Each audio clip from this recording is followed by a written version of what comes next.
Halo, assalamualaikum warahmatullahi wabarakatuh. Ini saya lagi batuk. Ini lagi buat obat buat batuk yang paling mujarab.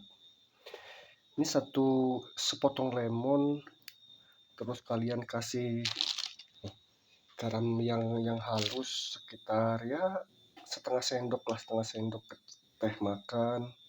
Kemudian kalian ambil cengkeh. Nah, setelah kalian ambil cengkeh, kalian ambil air. Nah, taruh segini.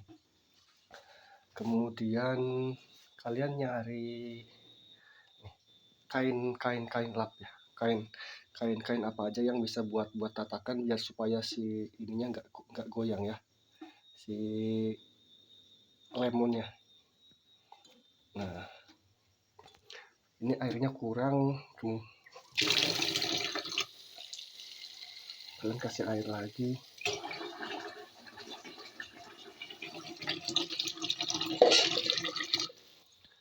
Nah, kemudian si lemon ini kita taruh. Kita nyalakan api yang sedang.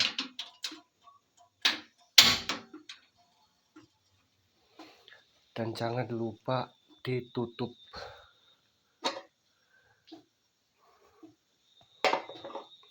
Kalian tutup. Nah, ntar kalau udah mendidih kalian angkat.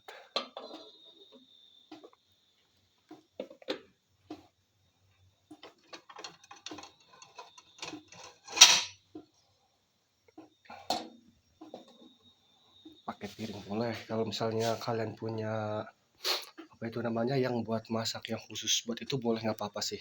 Ini paling mujarab buat batuk. Mau batuk berdahak, yang tidak berdahak. Nah, ini obatnya yang tadi saya buatin. Sepotong lemon, kemudian kasih garam halus, terus kalian ambil cengkeh secukupnya, tancap-tancepin, direbus. Setelah ntar udah mendidih airnya baru kalian angkat, peras kalian minum. Salam sehat dari saya, SP Tosar.